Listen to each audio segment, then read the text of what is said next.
The stifling heat of the Mojave Desert made the air shimmer over the golden sand. In the middle of the dry, empty expanse, a solitary rock rested on the cracked ground. There was no wind strong enough to move it, and yet, when the sun went down, mysterious marks appeared around it, as if it had slid for meters without any explanation. James Redford stared at the rock in front of him with a skeptical expression. He was an experienced geologist who had studied rock formations in different parts of the world, but nothing intrigued him as much as the peculiar phenomenon of the traveling stones in Death Valley. Officially, science explained the movements as the result of a rare combination of thin ice and wind. But some shouldn't move like that. And before we continue with this intriguing story, don't forget to subscribe to the channel and leave a like. This helps us bring you more content like this. Now let's get back to the story. That one in particular was known by the locals as La Sentinella, a sentinella. It was bigger than all the others, weighed hundreds of kilos, and somehow moved impossible distances. They don't glide, they wake up. The voice came from behind him. James turned and saw Miguel Ortega, a middle-aged man with sunburnt skin and eyes full of stories. He had lived for years in the nearest town, an almost abandoned village called Tecopa. Ortega had warned him before. There was something wrong with that rock. "I've already told you that this one isn't like the others, Mr. Redford. And I told you I don't believe in legends, Ortega." The resident crossed his arms and shook his head. "You should, because those who don't believe are the first to disappear." James sighed, but stopped himself from rolling his eyes.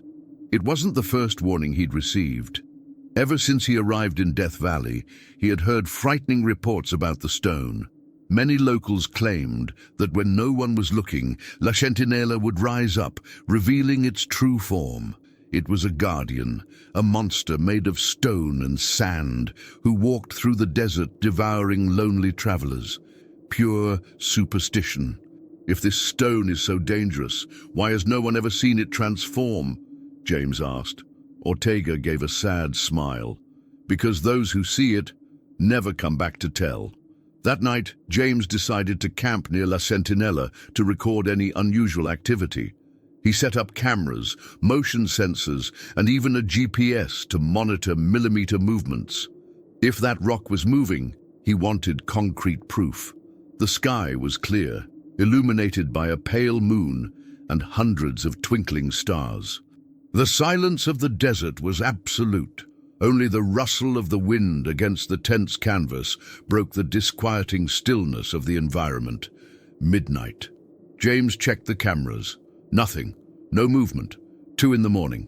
The wind suddenly stopped, as if the desert was holding its breath. 3 a.m.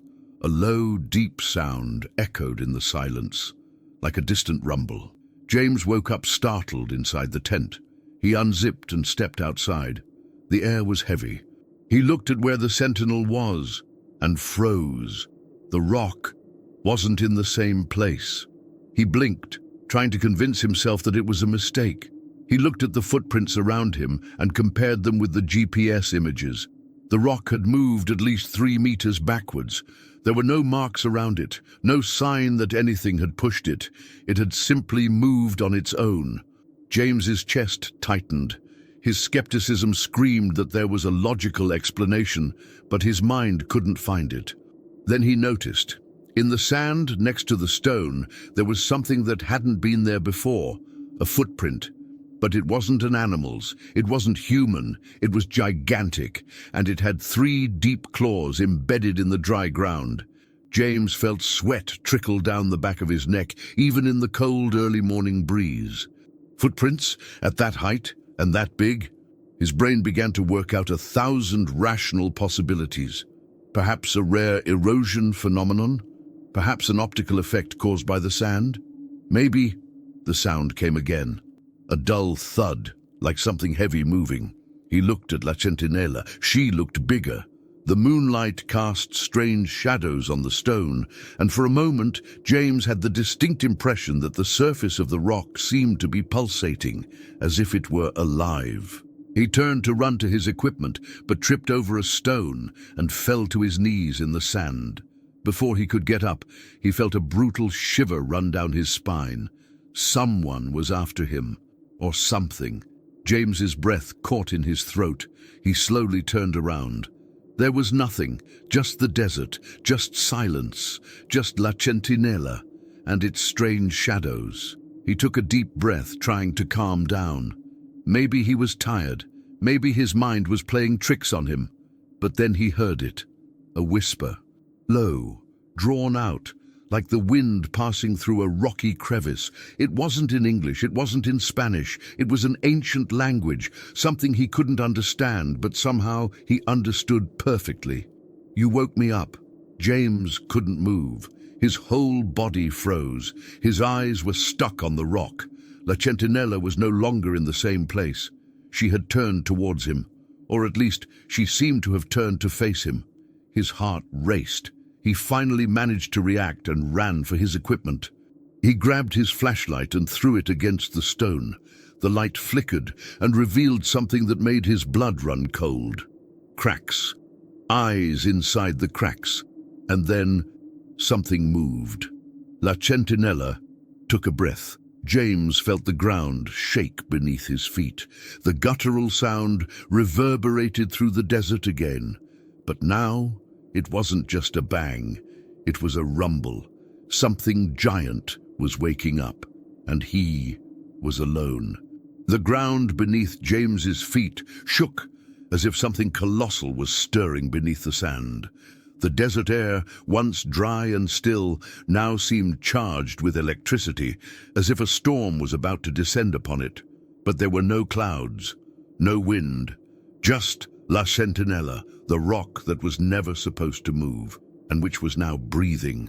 James instinctively stepped back, his eyes fixed on the stone.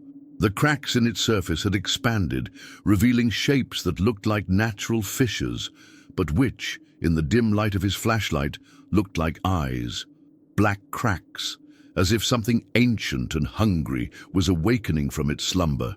The echo of deep rumbling reverberated through the desert, and then all was silent again. The scientist felt his heart pounding against his ribs, his sweaty palms gripping the flashlight tightly. His mind struggled between the urge to run and the obsession to understand what the hell was going on. He took a deep breath and forced his reason to take over. This is some natural phenomenon. There must be an explanation. He swallowed. He moved a little closer to the stone, carefully, his eyes scanning every detail. The flashlight illuminated the surrounding ground. The monstrous footprints were still there. The problem was that now there were more of them. James froze. It couldn't be right. It didn't make sense, but were they new footprints? No, they were closer to him. Fear tore through his chest like an invisible knife. The scientist spun on his heels and ran to his equipment. His laptop was on, monitoring the motion sensors he had spread around the perimeter. He picked up the computer with trembling hands and checked the data. Come on, come on. The readings showed absurd anomalies. The GPS indicated that La Centinela had moved exactly 3 meters in less than a minute. But the most bizarre thing, the movement wasn't a slide. It was vertical. James clenched his teeth. That wasn't possible. The wind finally returned, kicking up dust around the camp. The temperature seemed to have dropped a few degrees, and a chill ran down the scientist's spine. That's when he heard it, a whisper. Not an ordinary wind noise, but something low, slurred, like a forgotten language being spoken through a stone mouth. He turned his head sharply, his eyes wide. Nothing. La Centinela was still there, motionless, silent. But now the rock seemed to have turned slightly towards him. James's breath caught in his chest. He knew it was impossible. Rocks didn't move like that. But his instinct screamed that he wasn't alone out there. That's when something made his flashlight fail. The light flickered, choked, and died. Blackness overtook the desert. James held the flashlight tightly, trying to turn it on again, but the button wouldn't respond. His heart was racing as he tried to control his breathing. Then he heard footsteps. It wasn't an animal. It wasn't human. The sound was heavy, like stone against stone, moving slowly along the cracked ground. James didn't want to look. He knew that if he did, he might never be the same again. But he couldn't help it. His eyes moved to where La Centinella stood, and for the first time, he saw it. The rock was no longer on the ground. It was standing, and it had legs. A deep roar exploded in the air, shaking James's bones as if the desert itself were alive. What had once looked like a harmless rock now rose up like a colossal entity formed of stone and compacted sand. Its huge, shapeless body retained its rocky shape, but its legs were thick and cracked, like the columns of an ancient temple. Huge arms made of sandstone blocks hung down beside its torso, and its head, it had no face. Just the black cracks, where non-existent eyes seemed to watch James hungrily. He stumbled backwards, his mind unable to process what he was seeing. The Guardian existed. La Centinella was real, and she was awake. James did the only thing his instinct would allow. He ran. He ran like he had never run before in his life, his lungs burning, his muscles crying out for rest. The stone monster roared again, and the sound was so loud that it made the sand vibrate around him. With every desperate step he took, James felt the ground shake behind him. He didn't dare look back. He didn't want to know how close the Guardian was, but something worse happened. His foot sank into a crack in the sand, and he plummeted forward, hitting the ground hard. Pain exploded in his leg, but he had no time to react. The shaking stopped. Silence overtook the desert again. James breathed quickly, his chest rising and falling in panic. Slowly, he looked back up. The Guardian was just a few meters away, immobile. The colossal body cast a monstrous shadow over James. For a moment that seemed to last an eternity, the monster just watched him. Then its giant arm began to rise. James held his breath. This was the end. But before the blow could come, a bright light cut through the darkness. Headlights. A car was approaching the camp at full speed. James blinked, disoriented. And then, as if it had never existed, the Guardian disappeared. Only a pile of sand and stone remained, where there had once been a colossal entity. The vehicle came to an abrupt halt, kicking up dust all around. The door opened, and Sarah Mitchell, a journalist who investigated urban legends, jumped out of the car. "James, are you all right?" He blinked a few times, his eyes wide, his heart still trying to understand what had just happened. Sarah looked around. "My God, where's the stone?" James tried to answer, but he couldn't, because the stone was exactly where it should have been, in the same place where he had first seen it, as if nothing had happened. But he knew the truth. La Centinella had moved, and he was sure it would move again. Sarah Mitchell knelt beside James, her eyes worried as he tried to catch his breath. The dust kicked up by the car's tires still danced in the air, and the only light illuminating the desert came from the vehicle's headlights. "James, what happened? You look like you've seen a ghost."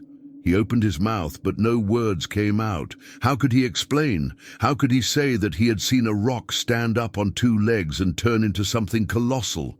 That La Centinella, the rock that should never move, had looked directly at him.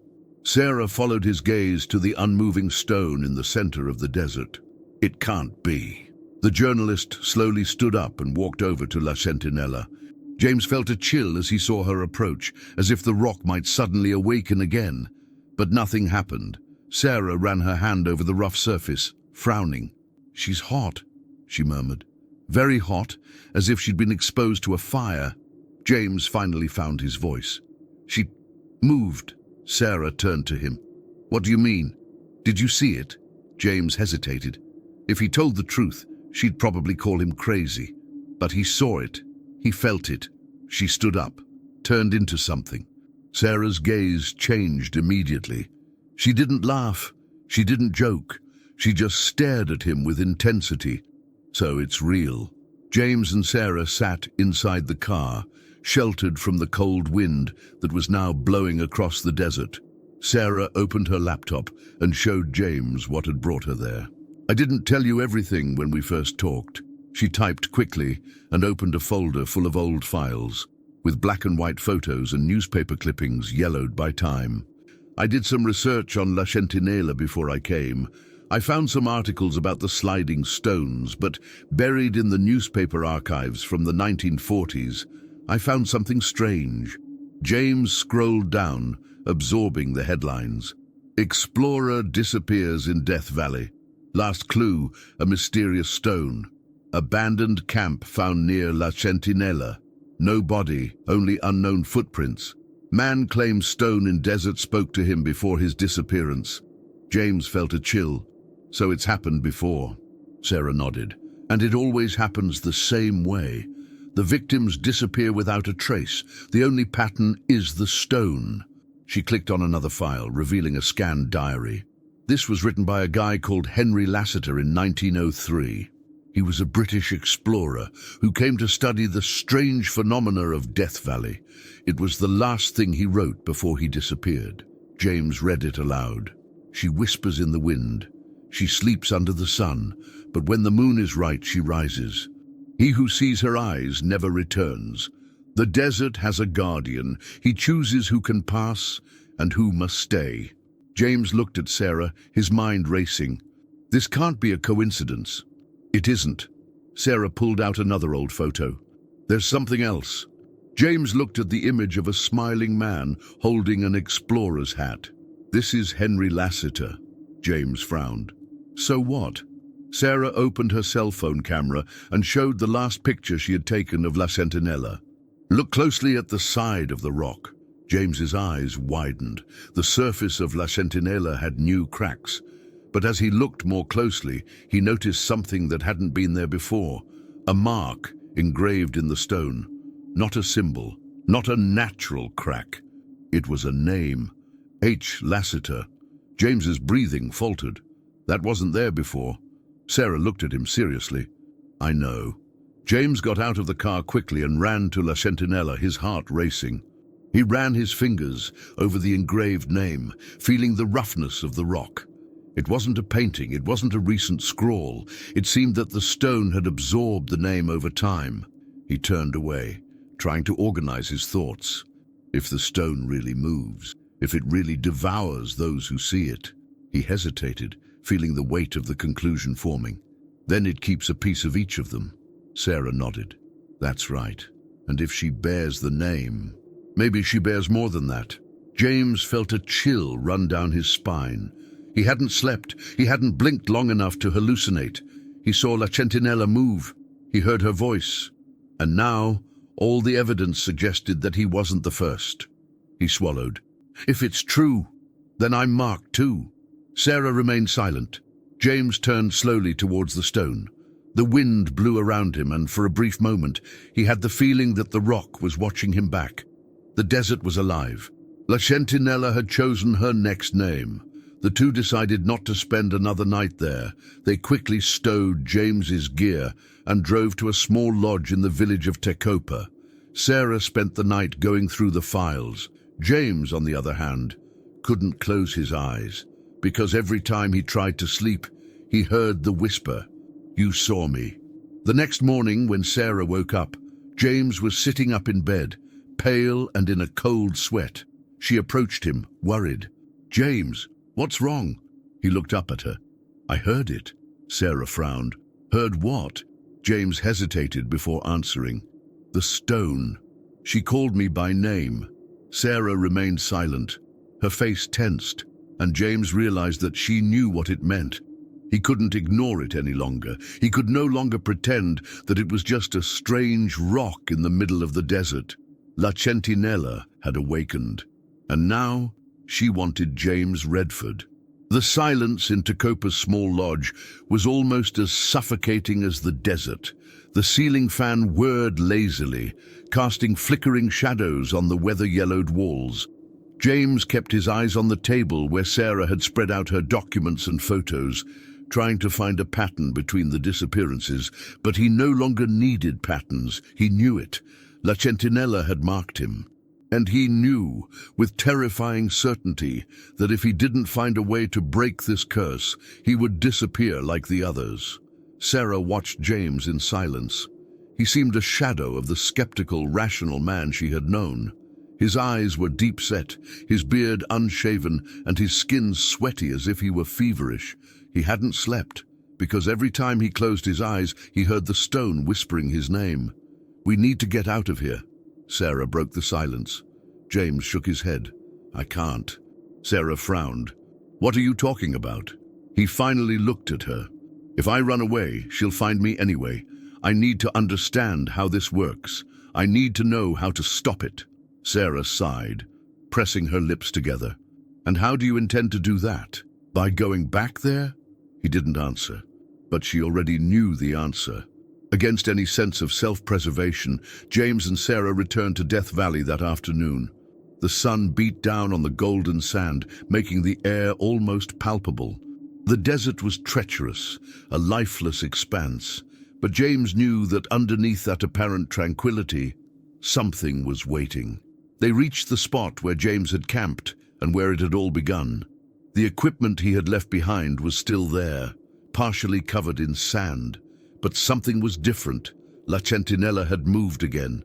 She was closer to where James had been before. Sarah held the camera, recording everything, while James slowly approached the stone. He felt like he was stepping on forbidden ground.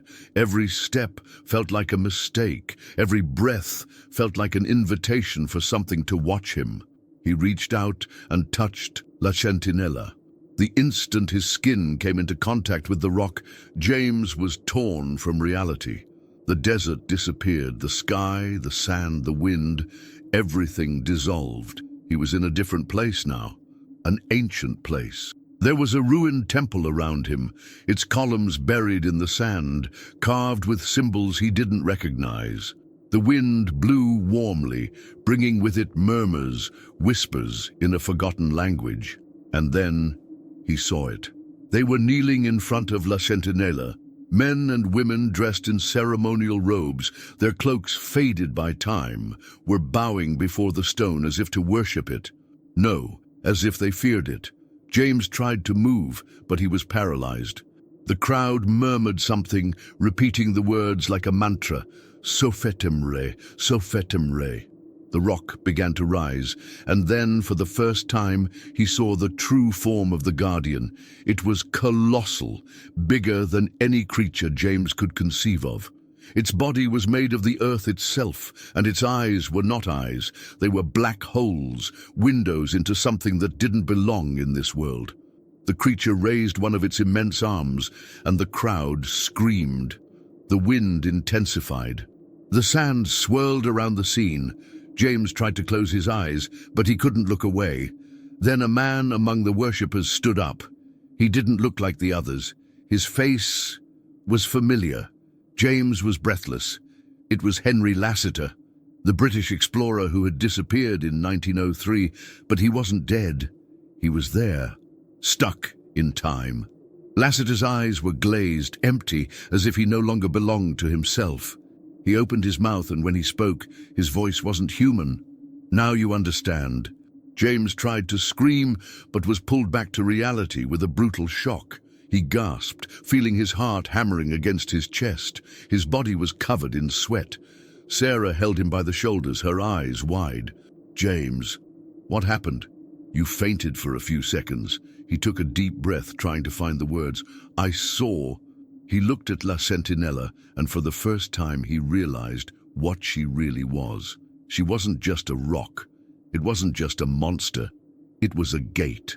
A gate to something much older and much more dangerous than anything he could have imagined. And now that he knew the truth, La Centinela knew that he knew. Sarah looked at him, waiting for him to say something more. But James only whispered, "She's not going to let me go." The two of them walked quickly back to the car, feeling the sand swirl around them as if the desert were restless. And then Sarah realized something. There was a new mark on the side of La Centinela. She swallowed dryly and approached it, even though her instincts were screaming at her not to. Her fingers slid over the rock. and when she saw what was engraved there, her blood ran cold. E. Redford. James's name was on the stone.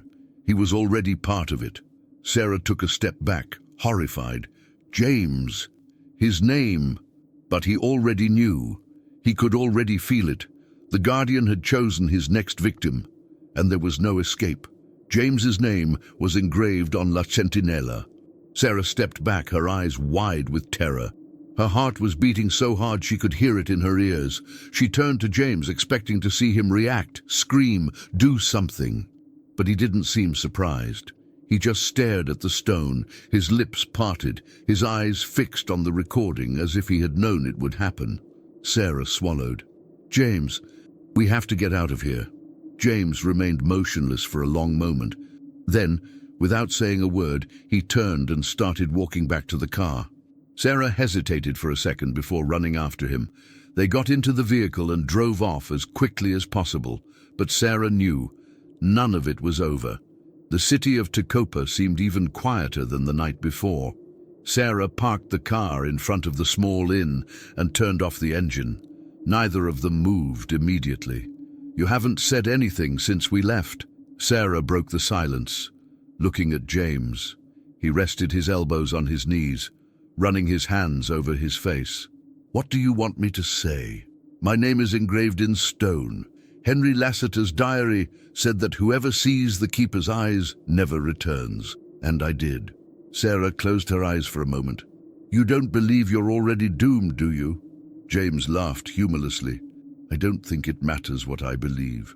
What matters is what that thing believes. He slowly turned his head to face her. And I think it believes that I belong to it now. The weight of those words fell on Sarah like an avalanche. But she wouldn't accept that. So let's find out how to break this curse. James looked at her wearily. What if there isn't a way? Sarah clenched her fists. There's always a way.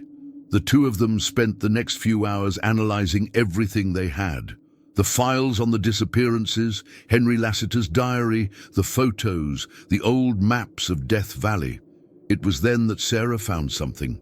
Among the documents about La Centinela, there was a piece of an older manuscript, translated from a long-forgotten indigenous language. She read it aloud. The Guardian awakens when his name is called. He feeds on the identity of travelers and takes them into his domain. But he who knows the Sentinel's true name can command it. Sarah's eyes widened. James, that's it. The Guardian takes people when their names are marked on the stone, right? But what if we find out his real name, the name of the Sentinel itself? James blinked, his mind racing.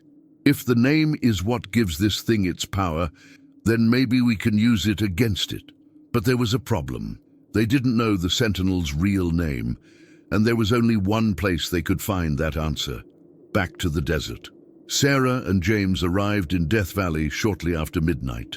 The sky was clear, dotted with stars, and the full moon cast a pale glow over the desert. But something was different.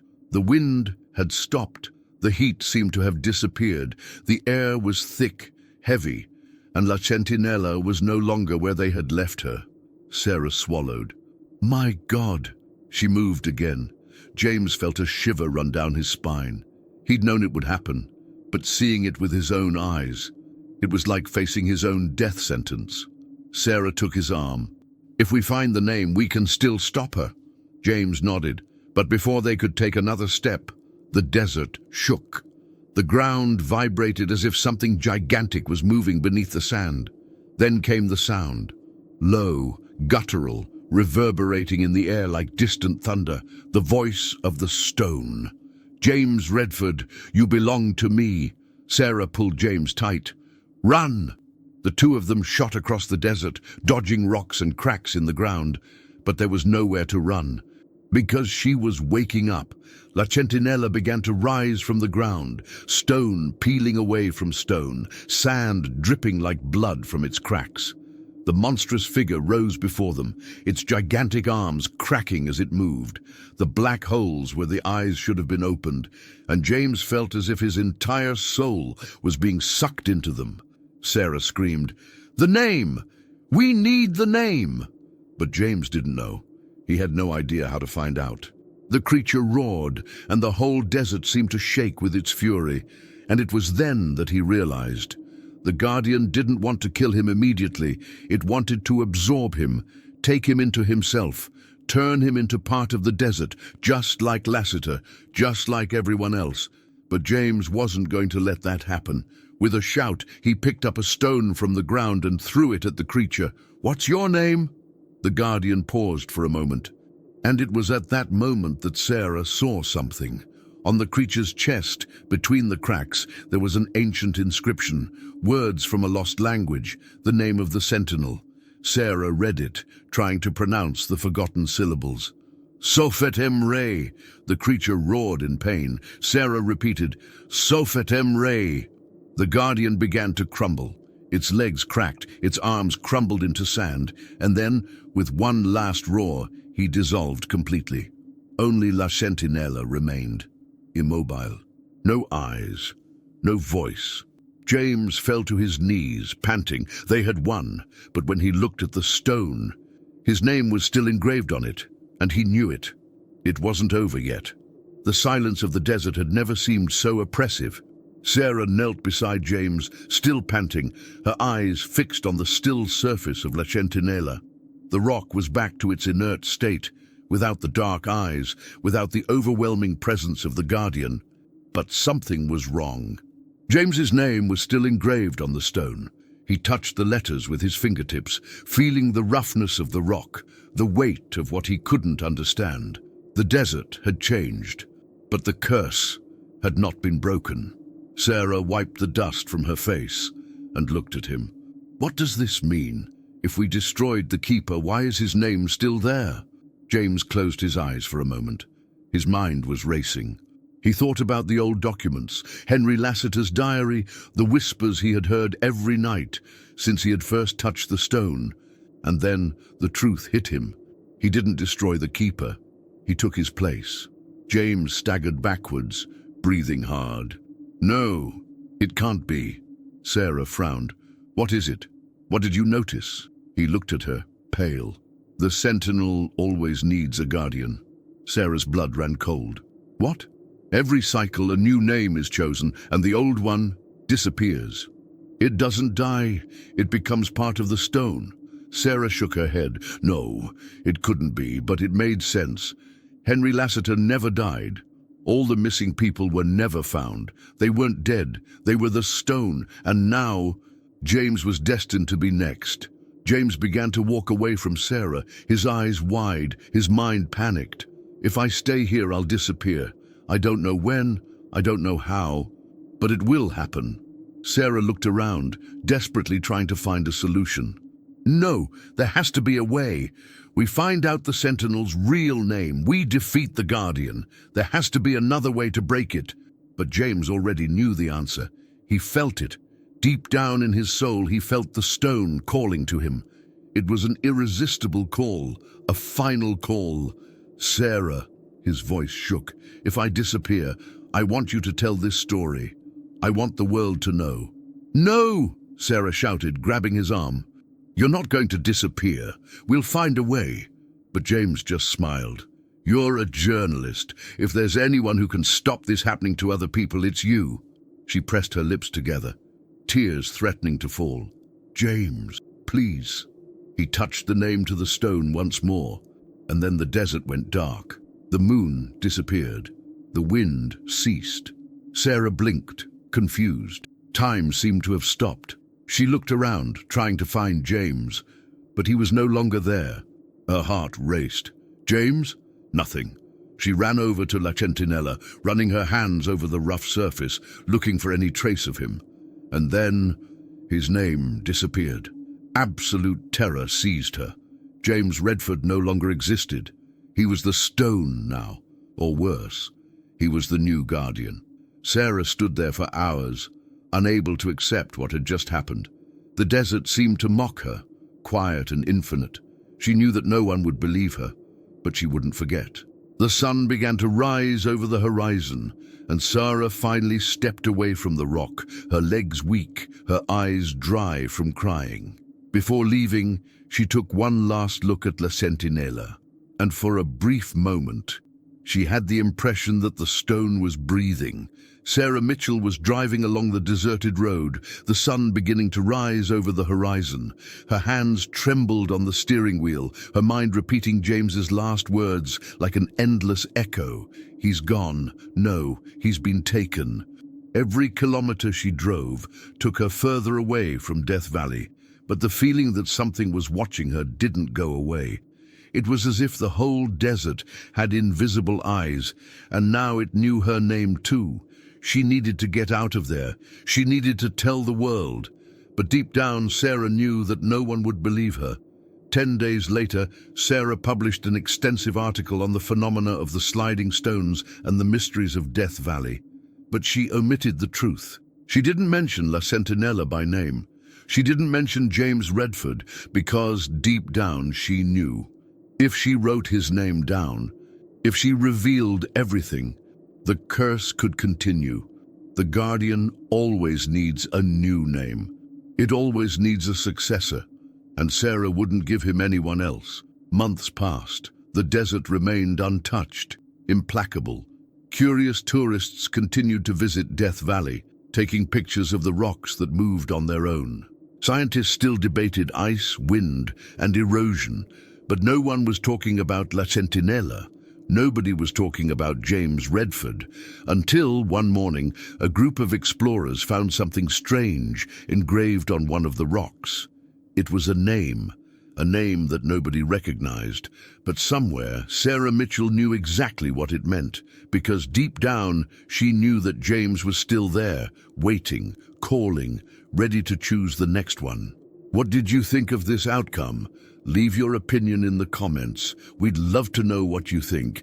And don't forget to subscribe to the channel and leave your like to support our work. See you in the next video.